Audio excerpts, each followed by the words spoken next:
بسم الله الرحمن الرحيم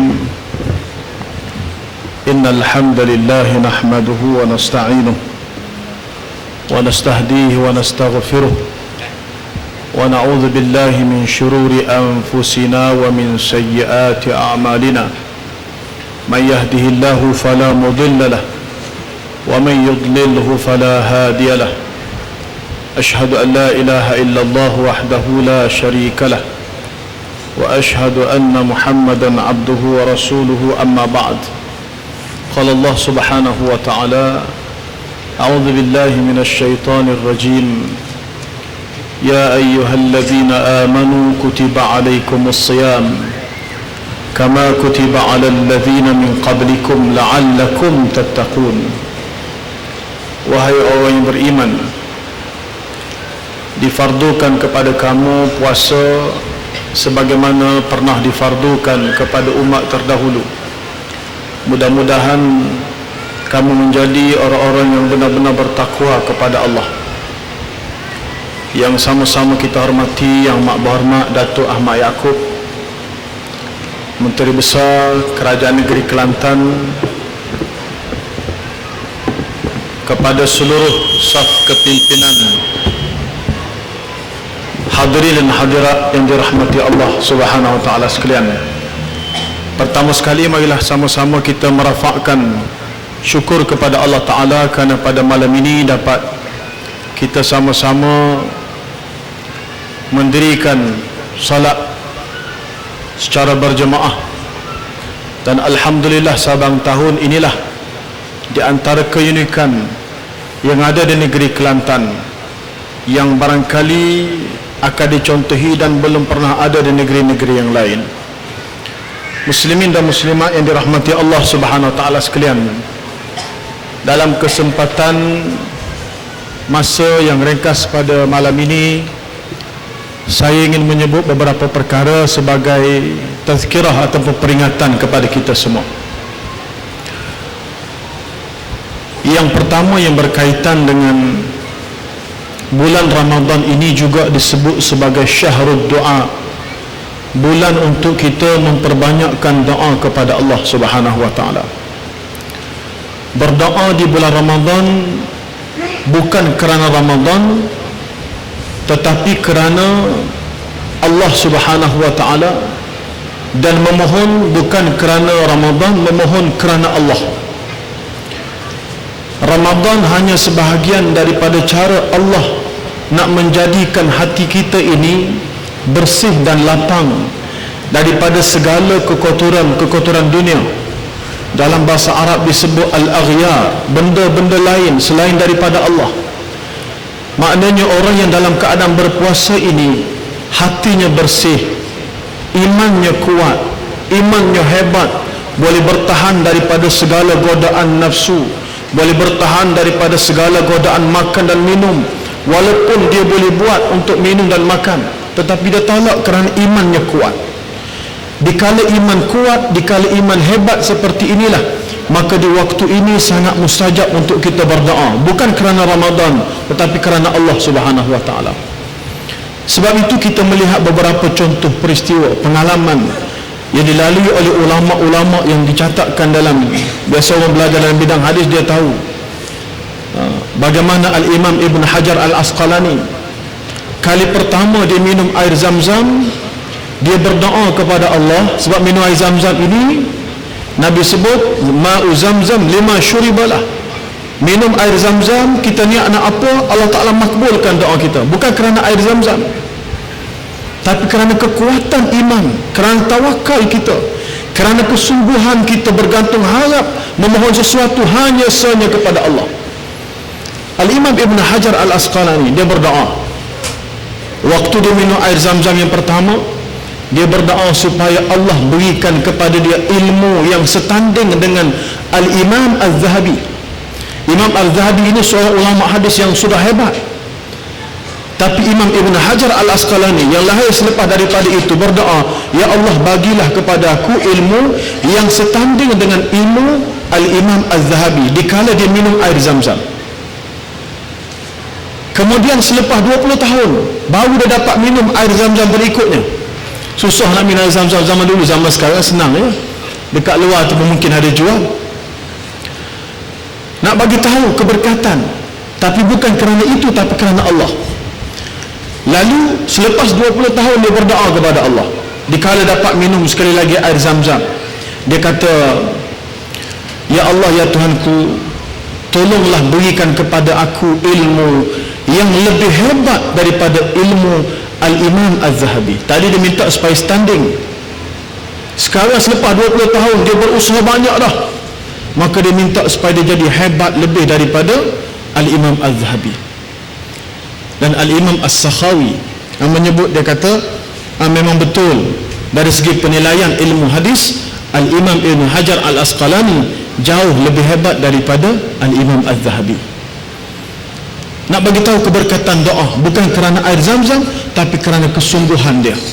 Nak sekali minum air Zam-Zam kena tunggu sampai berpuluh tahun. Kita boleh minum air Zam-Zam tiap-tiap hari, mungkin boleh minum air Zam-Zam, tapi kita dapat perkara yang berkat itu tidak disertakan dengan iman yang kuat. Kemudian disebut lagi Al-Qadhi Abu Bakar Al-Arabi, masa minum air Zam-Zam, dia ni seorang yang tawaduk.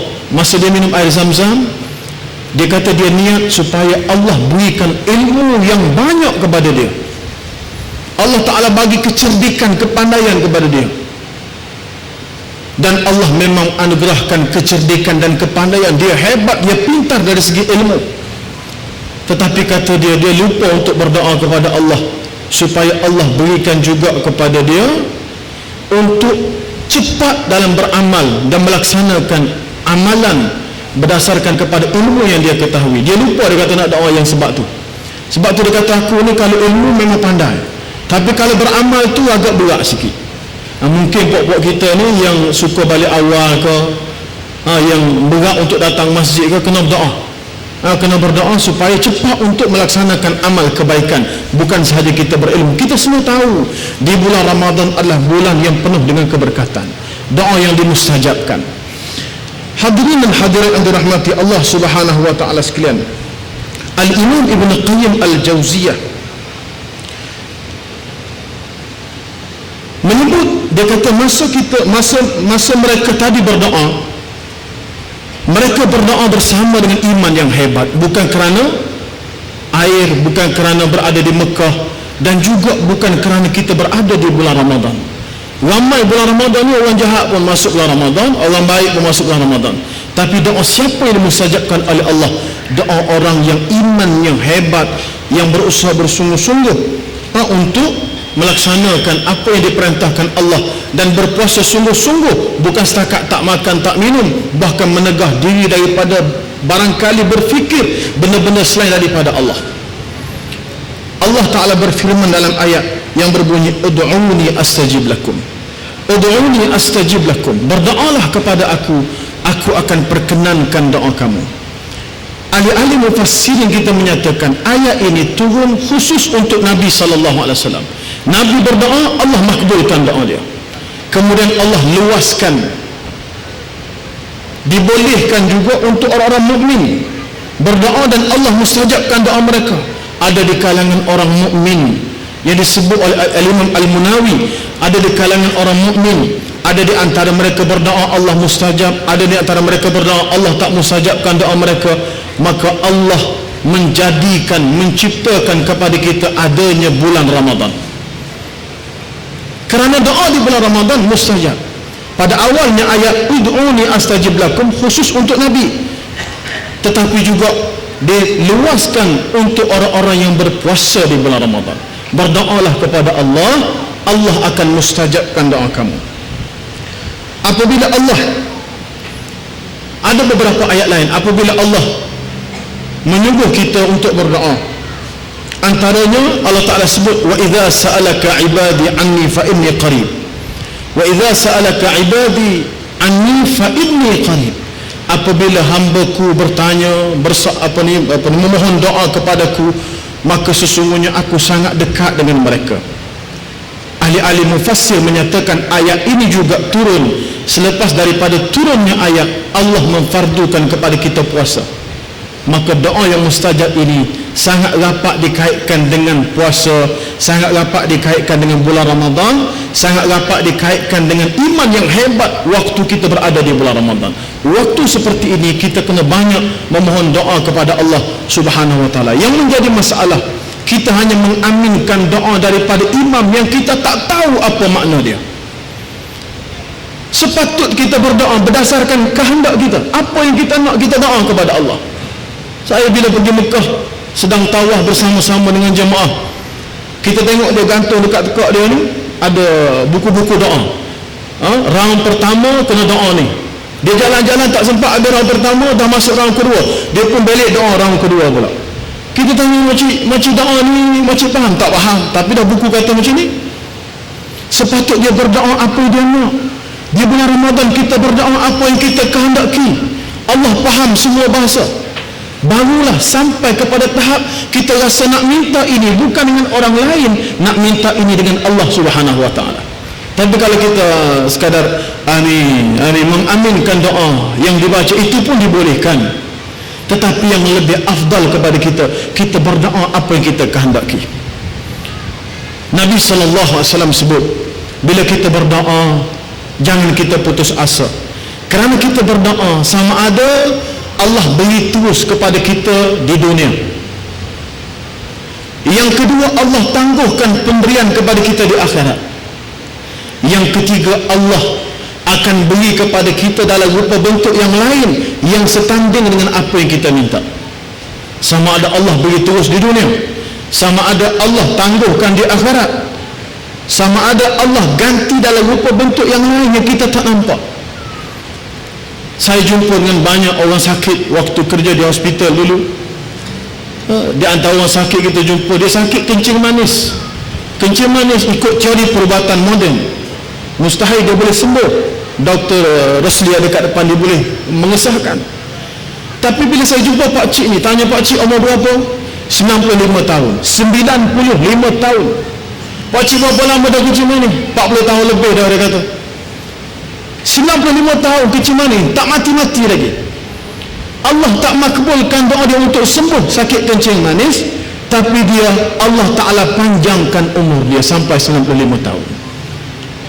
Doa kita dimakbulkan Allah. Cuba kita renung apa yang kita pernah minta zaman 10 tahun, 20 tahun dahulu. Sekarang ini Allah makbulkan. Sekarang ini Allah makbulkan. Itu yang kedua. Yang ketiga, para hadirin sekalian, di antara perkara yang boleh mendatangkan mustajab kepada doa, Allah makbulkan permintaan kita, ialah kita kena banyak melazimi beristighfar kepada Allah. Banyak melazimi beristighfar kepada Allah. Nabi sallallahu alaihi wasallam sebut, Nabi kata, man lazimal istighfar ja'alallahu min kulli hammin faraja wa min kulli dhiqin makhraja wa yarzuqhu min haitsu la yahtasib.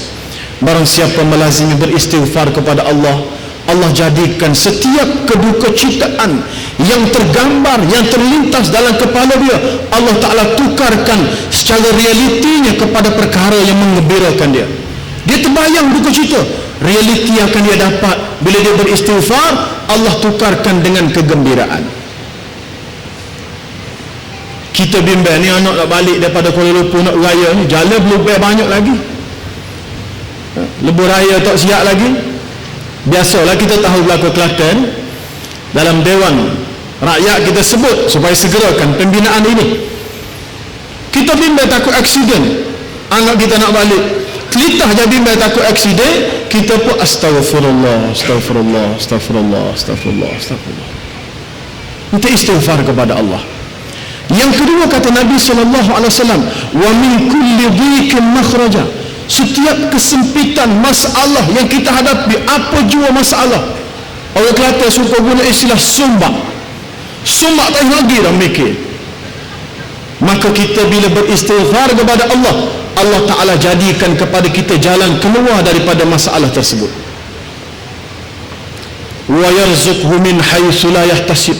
Yang ketiga, Allah bagi rezeki kepada kita daripada sumber, daripada cara yang kita sendiri tidak sangka-sangka. Kita akan dapat rezeki daripada cara tersebut, dianugerahkan Allah Ta'ala Ajaibnya bila kita bergantung kuat kepada Allah, di antara cara bergantung kuat kepada Allah ialah kita banyak beristighfar kepada Allah. Sebab bila kita istighfar, tak ada sebab kita nak tunjuk kepada orang lain. Astagfirullah, astagfirullah. Seorang diri kita memohon keampunan kepada Allah. Ajaibnya istighfar tadi, Allah akan berikan kepada kita rezeki daripada sumber yang kita sendiri tidak sangka. Pernah berlaku di zaman Imam Ahmad bin Hanbal rahimahullah. Imam Ahmad bin Hanbal ini seorang ulama, imam ahli sunnah wal jamaah. Semua orang kenal dia, anak murid dia lah. Satu malam dia keluar berdakwah, tak sempat nak balik ke rumah, dia tidur di masjid. Bila dia tidur di masjid, mari Tok Siak kata tak boleh tidur atas masjid walaupun musim sejuk. Kalau kamu tidur atas masjid, ramai lagi orang kat luar sana nak tidur atas masjid. Lalu Imam Ahmad bin Hanbal ambil pakaian dia, turun duduk di bawah masjid. Datang seorang hamba Allah, Khabbaz. Dia ni kerja buat roti, buat roti payah. Orang Arab dia makan roti besar. Dia ajak, dia kata, Pak Cik mari duduk rumah hamba lah. Lalu Imam Ahmad bin Hanbal pergi ke rumah dia. Sambil Imam Ahmad duk tengok dia buat kerja, Imam Ahmad terpandang bahawa mulut dia sedang beristighfar kepada Allah. Bila buat roti itu, astagfirullah, astagfirullah, astagfirullah, astagfirullah. Lalu Imam Ahmad bin Hanbal tanya kepada dia, apa yang kamu dapat setakat kamu melazimi beristighfar kepada Allah ini? Apa yang kamu dapat? Dia kata, wahai Tuan hamba, setakat yang saya ingat, dia kata, saya beristighfar kepada Allah dengan melazimi beristighfar ini, tidak ada satu pun doa saya yang pernah ditolak oleh Allah Subhanahu wa taala. Tak ada satu pun doa saya yang pernah ditolak oleh Allah Subhanahu wa taala. Semua dimakbulkan oleh Allah. Setakat saya ingatlah, melainkan satu benda sahaja yang tak dimakbulkan Allah sampai ke hari ini, kata dia. Lalu Imam Ahmad bin Hanbal tanya, apa yang kamu minta yang Allah Ta'ala tak makbulkan? Dia kata, sebelum dia meninggal dunia, seboleh-bolehnya dia kata dia nak jumpa dengan seorang ulama yang sangat hebat, imam ahli sunnah wal jamaah, nama dia Imam Ahmad bin Hanbal. Dia tak sedar Imam Ahmad bin Hanbal dah mai ke rumah dia. Lalu Imam Ahmad bin Hanbal kata, pada malam ini Allah telah makbulkan ke semua doa kamu. Kamu tak susah payah pergi cari apa yang kamu hajati nak jumpa dengan Imam Ahmad bin Hanbal. Pada malam ini Allah Ta'ala telah perjalankan Imam Ahmad bin Hanbal sehingga sampai ke rumah kamu. Hikmah daripada kamu melazimi beristighfar kepada Allah. Istighfar kau, ini sunnah Nabi. Lain kalau kita nak cari amalan-amalan yang pelik-pelik. Ini sunnah yang Nabi sebut pun banyak lagi kita tak buat. Kita suka cari benda pelik-pelik. Nak cari minum air penawar yang dicampur dengan sarang anak-anak yang telah memakan 22 juzuk Al-Quran. Ini mengarut. Ini sunnah Nabi. Anak-anak itu bukan makan Al-Quran, dia makan kertas. Yang kita pergi ambil sarang dia buat air, buat penawar, buat jual, itu salah. Ini sunnah Nabi yang boleh mendatangkan hikmah dan keajaiban. Sebab itu Imam Ibn Taymiyah rahimahullah, yang terkenal seorang imam yang lantang berdepan dengan kerajaan yang zalim. Bila lawan kerajaan ni kat macam-macam lah, penjawab awam kita tahulah, senarah kena tukar sebanyak mana dah. Guru-guru yang nak kena tukar, bila berani sedikit memperbetulkan kesilapan pemerintah, kita akan berdepan dengan risiko yang hebat. Termasuklah Imam Ibn Taymiyah rahimahullah. Lalu Imam Ibn Taymiyah rahimahullah sebut, setiap kali dia berdepan dengan musibah yang hebat, dugaan yang hebat, cabaran yang hebat, masalah yang tak boleh diselesaikan, maka dia akan beristighfar 1000 kali. Tidaklah ia nampak melainkan, dia kata, Allah datangkan dengan pertolongan waktu itu juga selesai masalah. Ini disebut oleh Nabi sallallahu alaihi wasallam dan juga disebut oleh Allah Subhanahu wa taala. Muslimin, mukminin, hadirin dan hadirat yang dirahmati Allah Subhanahu wa taala sekalian, marilah sama-sama kita beramal dengan apa yang baik yang telah disebutkan tadi. Mudah-mudahan kita mencapai keberkatan hidup di dunia dan juga di akhirat. Ramadan pada kali ini akan mendatangkan kebaikan dan keberkatan kepada kita.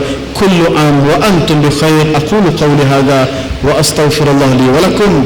Assalamualaikum warahmatullahi wabarakatuh.